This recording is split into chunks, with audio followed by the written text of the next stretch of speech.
വർക്കല കവലയൂരിൽ വളർത്തുനായ്ക്കളെ കാവലാക്കി ലഹരി കച്ചവടം. വീട് വളഞ്ഞ പോലീസ് അതിസാഹസികമായി പ്രതികളെയും വൻ മയക്കുമരുന്നു ശേഖരവും പിടികൂടി. കവലയൂർ കൊടിതൂക്കിക്കുന്നിൽ അംഗനവാടിക്ക് സമീപം ശശികല ഭവനിൽ താമസിക്കുന്ന നീലൻ എന്ന് വിളിക്കുന്ന 31 വയസ്സുള്ള ഷൈൻ, ആറ്റിങ്ങൽ അവനോഞ്ചേരി ഇടക്കോട് പള്ളിക്ക് സമീപം താമസിക്കുന്ന 23 വയസ്സുള്ള രാഹുൽ, കരവാരം നെടുമ്പറമ്പ് സ്വദേശി 26 വയസ്സുള്ള ബിജോയ് എന്നിവരെയാണ് രഹസ്യ വിവരത്തിന്റെ അടിസ്ഥാനത്തിൽ പോലീസ് നടത്തിയ പരിശോധനയിൽ പിടികൂടിയത്. വ്യാഴാഴ്ച രാത്രി 11 മണിയോടെയായിരുന്നു സംഭവം. ഈ കേസിലെ പ്രധാന പ്രതിയായ നീലൻ തന്റെ ശരീരത്തിലും വീട്ടിലും വിൽപ്പനയ്ക്കായി സൂക്ഷിച്ചിരുന്ന വൻതോതിലുള്ള ലഹരി വസ്തുക്കളാണ് ഡാൻസാപ്പ് ടീമും കടക്കാവൂർ പോലീസും സംയുക്തമായി നടത്തിയ പരിശോധനയിൽ പിടിച്ചെടുത്തത്. ചെറിയ നിരവധി പൊതികളാക്കിയായിരുന്നു ലഹരി വസ്തുക്കൾ സൂക്ഷിച്ചിരുന്നത്. 10.10 ഗ്രാം MDMA, 650 ഗ്രാം കഞ്ചാവ് തുടങ്ങിയ അതിമാരക ലഹരി വസ്തുക്കളും 1,30,000 രൂപയും 4 മൊബൈൽ ഫോണുകളും ലഹരി വസ്തുക്കൾ ഉപയോഗിക്കാനുള്ള ഉപകരണങ്ങളും അളവ് ത്രാസും പ്രധാന പ്രതിയുടെ വീട്ടിൽ നിന്നും കണ്ടെടുത്തിട്ടുണ്ട്. രഹസ്യ വിവരത്തിന്റെ അടിസ്ഥാനത്തിൽ പോലീസ് സംഘം അംഗനവാടിക്ക് സമീപമുള്ള ശശികല ഭവനിൽ എത്തിയപ്പോഴേക്കും വീടിനുള്ളിൽ നിന്നും ആക്രമണ സ്വഭാവമുള്ള വില കൂടിയ 7 വളർത്തുനായ്ക്കൾ പോലീസിന് നേരെ എടുത്തു ചാടി. തിരുവനന്തപുരം റൂറൽ ജില്ലാ ഡാൻസാപ്പ് സംഘവും കടക്കാവൂർ പോലീസും വളരെ സാഹസികമായി തന്ത്രപൂർവ്വം നായ്ക്കളെ ഒരു മുറിക്കുള്ളിലാക്കി പൂട്ടിയ ശേഷമാണ് പ്രതികളെ പോലീസ് ബലപ്രയോഗത്തിലൂടെ കീഴ്പ്പെടുത്തിയത്. 3 പ്രതികളെയും കടക്കാവൂർ പോലീസ് കസ്റ്റഡിയിലെടുത്തു. സ്കൂൾ വിദ്യാർത്ഥികളടക്കം ഇവിടെ വന്നു പോകാറുണ്ടെന്നുള്ള ഞെട്ടിക്കുന്ന വിവരങ്ങളാണ് പുറത്തു വരുന്നത്. അപ്പോൾ ഇവരെല്ലാവരും 5 പേര് അതിനകത്തുണ്ടായിരുന്നു.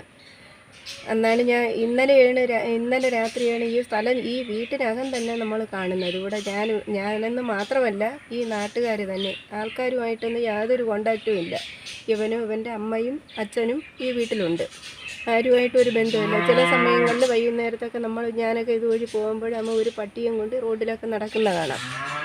അല്ലാതെ അമ്മ അങ്ങനെ പുറത്തൊന്നും സഞ്ചരിക്കുന്ന നമ്മളാരും കണ്ടിട്ടില്ല. എല്ലാവർക്കും ഈ വീട്ടിനെക്കുറിച്ച് എന്തൊക്കെയോ സംഭവങ്ങളുണ്ടെന്നുള്ള ഒരു ദുരൂഹത ഉണ്ടായിരുന്നു. ഇതെല്ലാം കഴിഞ്ഞ് ഇന്നലെ ഒരു 9:30-10 മണിക്കൊക്കെ നമ്മളിങ്ങനെ റോഡിൽ നിൽക്കുന്ന സമയത്ത് പിള്ളേരന്മാർ സാധനം വാങ്ങിക്കാൻ വരുന്നവരാണ്. 2 പേര് 3 പേരൊക്കെ ഒരു ബൈക്കിൽ വരുവാണ്. വന്ന് ഫോൺ വിളിച്ച് വന്ന് ഇവിടെ വന്ന്, അപ്പോൾ അകത്ത് പോലീസ് ജീപ്പ് കിടക്കുകയായിരുന്നു. അത് കണ്ടുകൊണ്ടായിരിക്കാം അവർ ചിലരൊക്കെ ഇവിടെ വന്നിട്ട് അങ്ങ് കടന്നു പോയവരുണ്ട്. ഒരുത്തൻ നേരെ വന്ന് വണ്ടിയും കൊണ്ട് വന്ന് അകത്ത് കയറി ആ പയ്യനെ പോലീസ് അപ്പോഴേ ഒന്ന് കൂട്ടി അകത്ത് കൊണ്ടുപോയി. അവരെയൊക്കെ മറ്റവന്മാരെ വിലങ്ങ് വെച്ച് കൊണ്ടുപോകുന്ന സമയത്ത് ഈ വാങ്ങാൻ വന്ന 3 പേരുണ്ടായിരുന്നു. അവരെ പറഞ്ഞു വിട്ട് ഇന്ന് രാവിലെ പോലീസ് സ്റ്റേഷനിൽ ചെല്ലണമെന്ന് പറഞ്ഞിട്ടുണ്ടായിരുന്നു. എന്തായാലും ഇത്രയും വലിയൊരു ദൗത്യം ഈ പോലീസുകാരും നമ്മളെ SP ഓഫീസിൽ നിന്നുള്ള നിർദ്ദേശപ്രകാരം ആണ് ഇതെല്ലാം നടന്നത്. ഈ നമ്മളെ കടക്കാവൂർ പോലീസിനും SP ഓഫീസിലെ ഈ സ്ക്വാഡുമായിട്ട് വന്ന എല്ലാ ഉദ്യോഗസ്ഥർക്കും വളരെ ഒരു നന്ദി പറയുകയാണ്. കാരണം ഇത്രയും വലിയൊരു ദൗത്യം അവർ ചെയ്താൽ നമുക്ക് ഈ നാട്ടുകാർക്ക് തന്നെ അതൊരു വലിയൊരു കാര്യമാണ്. 5 പട്ടികൾ ആ ഗ്രില്ലിട്ട് ആ സിറ്റ് ഔട്ടിനകത്ത് പൂട്ടിയിട്ട്, അത് നമ്മൾ പോലീസുകാരാണ് വന്നവരെ വളരെ ബുദ്ധിമുട്ടിയാണ് ഇതിനെയൊക്കെ അകത്ത് ഇട്ട് പൂട്ടിയെന്ന് പറയുന്നത്. 4 എണ്ണത്തിനെയും കൊണ്ട് വെളിയിൽ വലിയ പട്ടികളെ തുടലിട്ട് പൂട്ടിയിട്ടേക്കുന്നത്. സ്കൂൾ കുട്ടികൾ എൻ്റെ അടുത്ത് ഇവിടെ ആൾക്കാർ പറയുന്നതാണ്, സ്കൂൾ കുട്ടികൾ പോലും ഇവിടെ വന്ന് പോകുന്നുണ്ടെന്നാണ്. അപ്പോൾ സമയങ്ങളിലൊക്കെ ഇവിടെ വന്ന് ബൈക്കിൽ വരും, ഇവിടെ വന്ന് ഈ ഗേറ്റിൽ കൂടെ കണ്ട് കൊടുക്കുമായിരിക്കും. ഇവിടെ വന്ന് അങ്ങനെ നിൽക്കുന്നില്ല, വണ്ടി വളയ്ക്കുന്നു തിരിച്ചങ്ങ് പോകുന്ന രീതിയിലാണ്. സ്ഥലത്ത് കയറിയപ്പോൾ ചെറിയ ഞാനിത് ആദ്യമായിട്ടാണ് ഈ സാധനങ്ങളൊക്കെ കാണുന്നത്. നമ്മൾ TV യിലൊക്കെ കണ്ടിട്ടേ ഉള്ളൂ. ഒരേ സ്ഥലത്ത് ഇങ്ങനെ പിടിച്ചു ഇത്ര സാധനങ്ങളുണ്ട് എന്നൊക്കെയുള്ള നമ്മൾ TV യിൽ കണ്ടിട്ടേ ഉള്ളൂ. ഇന്നലെയാണ് ഞാനത് നേരിട്ട് കണ്ടത്. ചെറിയ കുഞ്ഞു പൊതികൾ കുറേ പൊതിഞ്ഞ് കൂട്ടി മേശപ്പുറത്ത് വെച്ചിട്ടുണ്ട്.